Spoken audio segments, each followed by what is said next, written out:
Do you want to know the one thing that's bothered me all the way throughout COVID? The one piece of data that just didn't fit.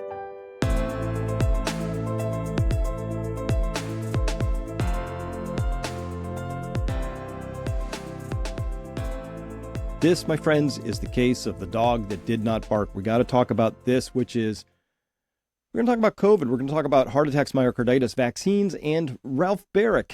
Ralph Baric. He is a man who deserves a lot more attention than he's been getting, and not the kind of attention he's been getting. He deserves entirely different attention.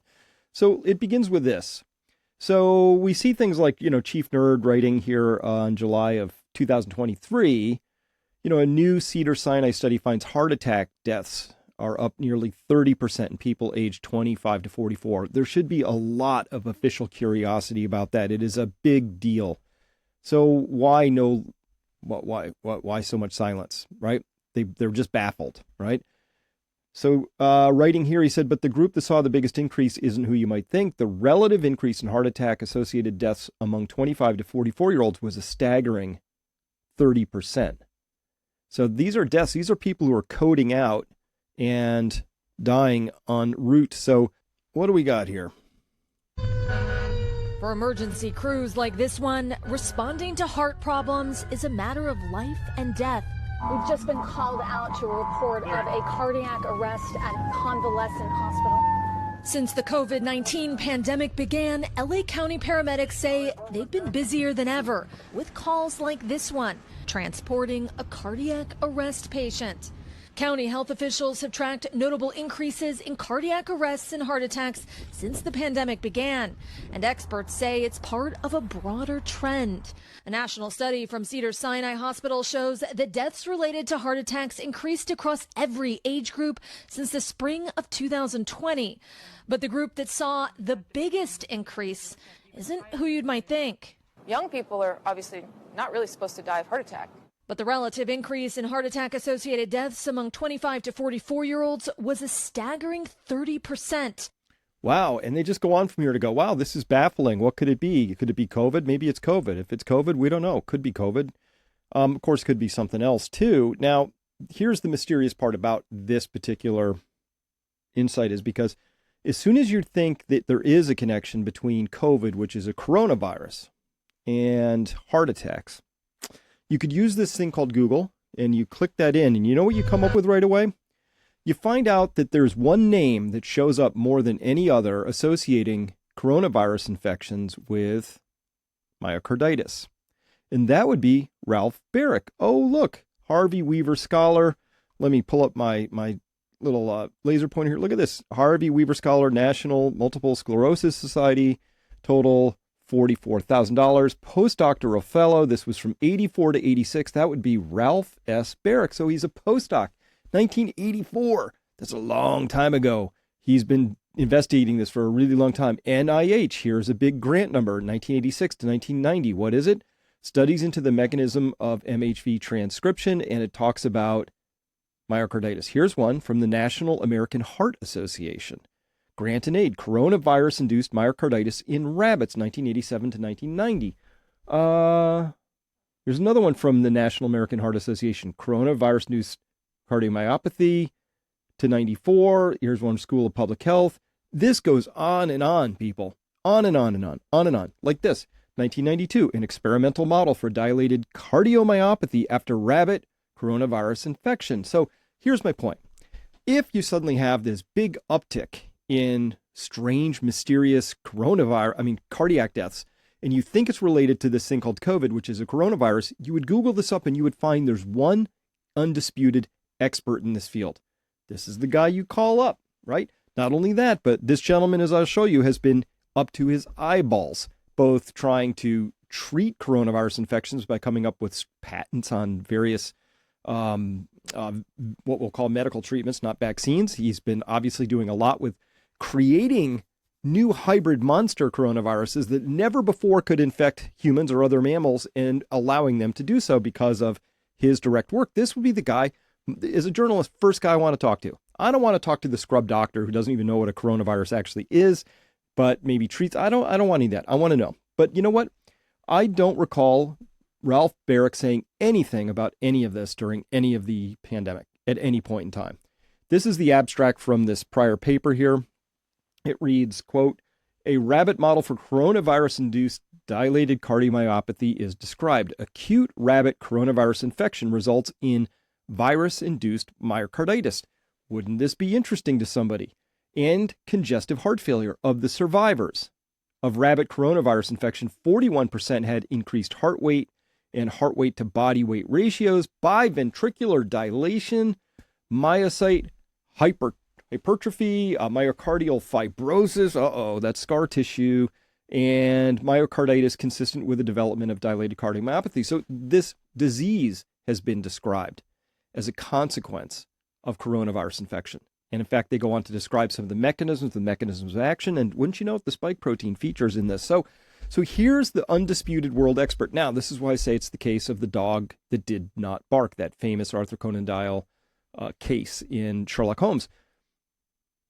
Because the dog didn't bark, Sherlock was able to deduce the dog must have known whoever it was that came into the house, and that narrowed the suspect list down to just one person. So that's how the case was solved. In this case, the fact that the mainstream media does not turn to the easily identified this took me seconds of Googling, total seconds, and I was able to unravel this very quickly. This is the person that we would have wanted to talk to about all this, and he never was, really never was. He also, guess what Ralph also knew? He also knew that zinc and ionophores worked against SARS coronavirus. That's classic SARS. This is from paper from 2010. Zinc 2+, that's its ionic form. Zinc inhibits coronavirus and arterivirus RNA polymerase activity in vitro, and zinc ionophores block the replication of these viruses in cell culture. Whoa, so you can take these things and you can block the RNA polymerase out there in a soup, right? So that's in vitro. You just mix the things together.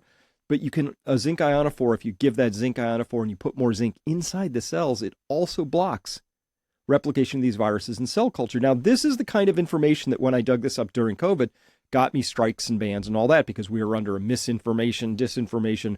This was not, this was running counter to science. You can't have anything like zinc being part of people's toolkits. That would be misinformation. Instead, we'll get that gnome, Peter Hotez, on here to lie over and over again about how safe and effective those medical treatments were, just like with no data, no ability to say what he's saying. But we'll let him, as much as possible, give him a platform to repeat his lies over and over again, right? Misstatements, mistruths, malinformation, however you want to characterize them. I just call them lies. Because when you're in a professional capacity and you have the capability to know better and you don't, well, that's a form of malfeasance. That's a lie, right? That would be like an OBGYN claiming that the mRNA jabs were safe and effective for pregnant women when they had never been tested on pregnant women. You can't say that, not in a professional capacity. You could say that in a moron capacity. You could say that in a clueless capacity. You could say that as an ignorant doof, but you couldn't say that from an expert capacity. That's all. Just making a fine point there. But there he is, right, on this paper, talking about this stuff. And sure enough, in that paper, they say increasing intracellular zinc concentration with zinc ionophores, like in this case, they're using PT, pyrithione, can efficiently impair the replication of a variety of RNA viruses. So pro tip, if we're facing another RNA virus of any kind, having zinc in your toolkit plus an ionophore. Now, what are the ionophores? Well, there were a number of them out there that we knew about. You could use pyrithione like they're using here in a lab setting. I wouldn't recommend that, I don't think. But you've got bromelain, you've got quercetin, there's hydroxychloroquine, which allegedly acts that way as well. And so here they say, quote, in this study, we demonstrate that the combination of zinc and PT at low concentrations, low meaning 2 micromolars, 2 millionths of a mole, of each, inhibits the replication of SARS coronavirus in culture. So they knew this, right? If I was in possession of this information and a legitimate pandemic that nobody could have seen coming, and it was truly novel, I would have raced out with this information. I would have been, world, you got to hear me. let's just give everybody zinc right away because we know it works. No, chirping crickets, dead silence. It's the giveaway. It's the dog that did not bark. How do you stay silent with this? Hey, Ralph, how did you not talk about this as loudly as you could? You just disappeared. You were like nobody. You were like Mr. Ghost for the first multiple years of this thing, unless you were given a really friendly platform. But you didn't talk about this. Or I missed it, but I was pretty observant. It would have been hard for me to miss at the time. Trust me, that would have popped up on my radar. So, but this is the kind of reporting we did get. There's really only one article about Ralph Baric that I could find. It's in Time Magazine. So this is written by, was it Dan Webb? This is from July 11, 2023. So 23, we had plenty of time to begin unraveling, understanding what's happening. Time Magazine headline is "The U.S. Scientist at the Heart." See what you did there. Of COVID-19 lab leak conspiracies is still trying to save the world from the next pandemic. Okay. I think you can sort of see where this is going just from the headline alone. At the heart of these conspiracies, he's still trying to save the world from the next pandemic. I'm going to show you, you should probably not pin your hopes on the dude who started the last pandemic from being the guy who's going to save you from the next one. That would be stupid, Dan.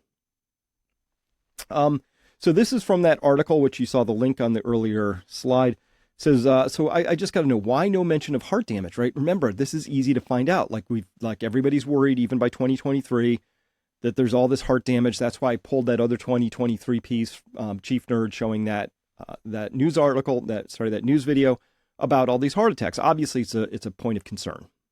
So this is also from 2023, plenty of time to sort of understand those points of concern by this point in time. So you would think there would be one question about that in here. There is no mention of heart attacks, heart, or myocarditis anywhere in this long article, but this is interesting what we do see and also what we don't see. First, quote, they said, here's how they started. Ralph Baric stepped onto the auditorium stage at UNC Chapel Hill and looked out at the sparse audience that had come to hear him speak. On the large projector screen hanging behind him, the following words appeared: how bad the next pandemic could be, what it might look like, and will we be ready? And the date was May 29, 2018. So they're setting him up to be this prophetic individual. How did he know? And oh my gosh, his slides were so dead on. People, you would be, if you watched it, it's a little chilling because he talked about how there would be all this mass panic and there would be this mad attempt to try and use off-the-shelf things that really had to be minimized so that they could rush a vaccine out. Really, it was just one of those, like, how did you know? It's like asking the screenplay writer, how did you know how the movie was going to turn out? It's like, well, I wrote it. So they're trying to paint him like he's some kind of Nostradamus, and I'm painting him more like a criminal, which I think is a little bit more accurate. And you'll see why in a second. So, quote, Baric, who has been researching coronaviruses since the 1980s. All right, Dan, you are wheeling your wheelbarrow right up to the honeypot here. Yes, let's take it. Take this home, Dan. Since the 1980s was a linchpin of the scientific response to COVID-19. He was, Dan, except he forgot to mention zinc. Oh, and hydroxychloroquine. Oh, and all that stuff that he'd been researching for decades, literal decades, on the relationship between cardiomyopathy and coronaviruses. Except for that, a linchpin, obviously. He was tasked with moving potential cures, some of which had been developing for close to a decade, out of the laboratory and onto the market. Oh no. Oh no, you know what they moved out? Only one of two things he moved out of the lab. Remdesivir was one of them. Of course, wildly ineffective and on balance probably killed many more people than it actually helped. Just saying what's true. So at any rate, this is the article they're writing, and they're painting him out to be like some kind of riding to the rescue, white-coated, he's the hero we need, and all of that. But I want to just point something else out. And it comes from this is actually a chart from one of Ralph Baric's books. And if you read it carefully, this is a timeline, and those red circles on this timeline are when actual pandemics of coronaviruses broke out. And by the way, we will note one thing. There were zero, none, nada, zip, nil, zilch pandemic coronaviruses until after Ralph Baric and his crew started monkeying around with them in the labs. None. There were none. And then all of a sudden, there in 2000, you see they start creating some of their first infectious clone chimeric things where they're taking a piece from one and a piece from another and putting them together. And they do that for a few years. And then, SARS breaks out. That's classic SARS in 2003. And then they keep monkeying around with stuff, doing stuff in the lab. And then, now we got MERS, the Middle East Respiratory Syndrome, MERS breaking out. They said it's from camels, but I think I'm not sure that's true anymore. And then you see here, then you get these other outbreaks, and then finally you get the SARS-CoV-2. Wait, it's not even, that was out after this book was written. So, but it's pretty obvious that there were none of these things, no coronavirus outbreaks before they started fooling around with them in the lab. And this is this same pattern we're seeing now with H1N5 in the Sperl facility down in Augusta, that in fact now suddenly they're finding that this bird flu suddenly has a capability. It's jumping weekly into humans, but it's jumping into cows and ferrets and ducks and, it's doing all kinds of things, right? And same pattern. There really were no mammalian vectors for H1N5 until this kind of stuff started happening. So we got to talk about it. We got to just look, people. This is the situation of the world we live in, is that there are people out there who are actively conspiring to manufacture both the problem and the solution. Because they didn't just, that's the whole thing. We were just trying to, this is what they'll say. We were just trying to be good people and find what we could about how to make a better treatment, a better vaccine, just in case one of these things jumped out. And then, oops, this thing jumps out. And good news, we happen to have this vaccine. We'll sell you for hundreds of billions of public dollars. And it's just like, really? That just sounds like good business to me in some sort of psychopathic universe where you don't care about anything, you have no conscience, and you're a ruined, desperate human being. I get it. It's good business. But can we note that? And look how close Dan got in his article. Look at this. Look at this. Fear of the future is nothing new for Baric. Oh, what a hero. In 1982, when he entered the field, coronaviruses were mostly used as laboratory tools to try to help us to understand viral mechanics. Coronaviridae were thought to be benign and quirky. Somehow, they managed to have genomes much larger than any other RNA virus, a curious fact that to hear Baric tell it means that they shouldn't exist on planet Earth. Yeah, so when he started, they said it right here. Dan, Webb, you got so close. Hey, Ralph, I have a question. One more question. When you entered this field, coronaviruses were like these benign things. Like it was just sort of this backwater. Like it would be like studying some sort of fungal virus. Like who cares, right? They didn't affect humans in any meaningful way. But ever since you got a hold of these things and you started messing with them, now they kill people. Can we talk about that? Right? And then carrying on, he wrote, when the 2003 SARS epidemic emerged in the Chinese provinces of Guangzhou and Hong Kong, the apparently benign Coronaviridae family suddenly revealed itself capable of producing a highly efficient killer. Suddenly, it's like magic. Poof. How did that happen? It's very easy how that happened. You just got to look at this here chart. Over here is where they started monkeying around. Actually, this chart doesn't go back far enough. 1998 is when they did their first infectious clone. But so 1998, 99, 2000, 2001. Oh, look, they're monkeying around with this thing. 2002, making lots of gains. Classic SARS pops out of the woodwork. What do you know, right? So at any rate, this shouldn't be that hard to resolve. Now, why hasn't it been resolved? Why has the media been so dead silent? So, and then look how close Dan got. Dan's writing Dan the journalist, Dan Webb writing this all down for Time magazine, got really close, noted in a future paragraph when the MERS coronavirus spilled over in 2012, less than a decade later, and with a 35% mortality rate from that benign curiosity that had no real interest in the 80s and 90s, all of a sudden, 35% mortality rate, Baric was faced with another stark realization. One deadly coronavirus epidemic is an aberration. Two, within 10 years, the blink of an eye in viral time spelled out a pattern. Yeah, well, what could that pattern be, we wonder? So close. Just couldn't quite put the facts together, Dan. You got, man, close, but you whiffed. I mean, just whew, ball went sailing right past that bat on this one. So you know what they say, once is an accident, twice is coincidence, but 3 times is enemy action. When it comes to this, that second aberration, 2 within 10 years, the blink of an eye, a viral time, that's enemy action. Full stop. Sorry. It's just not, that's what we know now. We can say that conclusively.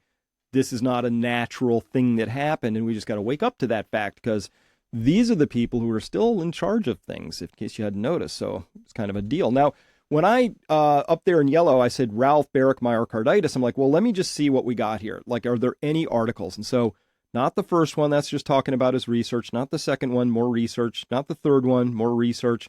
4th is research. 5th is research. 6th is research. 7th is research. So no MSM articles, right? 7th, 8th, 9th, 10th, 11th, nothing. Then we get to that Time Magazine article I've been dissing on here, dunking on a little bit. There's that one, but that one has no mention of heart attacks or myocarditis in it anywhere. So again, tiptoed right up to the revelatory moment and couldn't see anything. Just totally blindfolded in a dark room, and just couldn't manage to connect any of these dots. So at any rate, we are now in common knowledge territory, and I think all of this is starting to break open. Good news. That's why I'm comfortable talking about this out here in public now. This is the kind of stuff I usually do behind the paywall over at Peak Prosperity, because I can have free conversations and I can speak exactly freely. Now, this was everything I just told you up to now is just data, but it would have been canceled, censored, shadow banned. I would have gotten a YouTube strike, something a couple of years ago. Now we can talk about that stuff now. That's fine. But we really need to have a more full-throated conversation around this, because these are self-inflicted wounds. And by the way, there's still a lot to be uncovered, and we are getting to that common knowledge moment, which I can't wait for. The Defender, Children's Health Defense, writing here, the number of children who died after COVID shots, much higher than the VAERS reports would indicate, analyst says. And of course, even of the VAERS reports, if they were even more accurately updated. So this was really a classification area. They just misidentified it or unclassified. They just didn't connect the dots again on these things. But even if you connected those dots, you would still be getting just a fraction of the cases that should have been in there, because not everything gets reported. Even things get reported and they somehow get rejected or lost within the system. The spoilage rate is pretty high trying to come into the system. It's not good. And also there's a lot of friction in the system, meaning it's just a clunky, stupid website, and it takes forever to enter the stuff in. So people just lose their mojo before they get to the end of the submission process. And it happens a lot, but of course that is by design. If I didn't want to get a lot of that information into a system, I'd make that system really awkward to use. It would just be terrible. Now, VAERS is bad, but not as bad as Canada's. Canada's is so long to get through that you can't get through it before the web page automatically times out and refreshes everything and starts you over.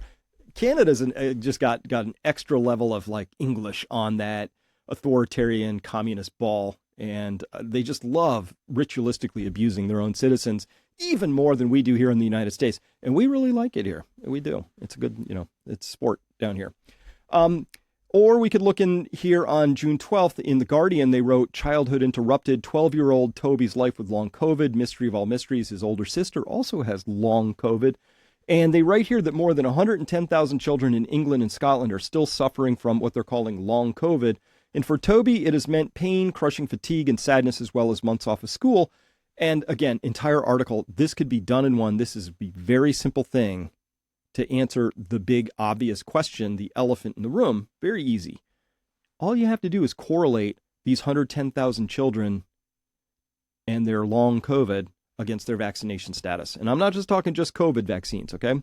I would want to see their complete vaccination status compared to other children and just see. And if there's no difference between the two groups, they are suffering at about equal rates for long COVID, that would be one piece of information. If it turns out the vaccinated children are suffering at a far higher rate, that would be another piece of information. If they're suffering at a far lower rate, that would be another piece of information. It would solve it like that. You could do this in a spreadsheet with 2 columns. It would be just easy. The fact that it has not been done is the dog that did not bark. Because and I know, we all know in our heart of hearts that if this actually was the case, that unvaccinated were faring worse than vaccinated on this particular condition, we would be hearing about it all the time. That paper would have been out 2 years ago. It would have been a very easy thing to get. The fact that it's a mystery and we can't even form the questions, and entire articles can be written by clueless, Cluebag Sam Wollaston just like couldn't manage to ask the only appropriate question that everybody wants to know, which is like, is this self-inflicted wound? What is long COVID? Is this actually come on, Sam, help us out here. Ask the question that needs to be asked. It's not hard, but the fact that we have cognitive abilities that are this ruined at this time is very, very telling. So but we're getting there, people. We are getting there. We're getting there. We are now very close to common knowledge at this point in time, which is when everybody knows that everybody knows this one thing. And now people are openly starting to form the appropriate question. Wow, 110,000 children with long COVID in Scotland. What's their vaccination status, right? Obviously, we can ask that. We should ask that. The fact that there's still some official gatekeeping and attempting to pretend like this is a hard thing to unravel, and oh, how dare you ask that question? Why would you ask that? These things have already been proven to be safe and effective. All that junk, right? That's going away. Everybody who's on the wrong side of this story knows they're on the wrong side of this story. Now, here's why I'm worried about this, though. On the one hand, I'm like golf claps and overt cheers for yay that we're getting to that common knowledge. I'm also worried because the gatekeepers are also cheerless people who hate being proven wrong. They've got cluster B narcissistic personality disorders. And when cornered, they never go, you're right, we really screwed up. They don't do that. Instead, they double down, they triple down, and they do very, very dangerous things. And so this is what I'm going to be talking about back at Peak Prosperity this weekend with everybody. The G7 and leaders agreed to lend more Ukraine billions backed by Russia frozen assets. Here's how that's going to work. And by the way, what a rogues gallery of losers that is down there. Meloni of Italy, you're the odd person out on that stage. You really dishonor yourself by standing in that particular rogues gallery there. Meloni's in pink in the middle there. And as well, we got to talk about this because this is another provocation. I consider it an act of war. More blitzkrieg sanctions put on Russian banking. It's creating a lot of havoc over there. So this is, again, prod. So we'll be talking about that back at Peak Prosperity. For everybody else, have a great weekend. Thank you so much for all of your attention. And remember, keep being brave. Say what you think is true as loudly as you can, as often as you can. And that's how we win at the end of the day. We've got to get back to truth and reality. Nothing else will do. With that, thanks very much for listening. We'll see you next time.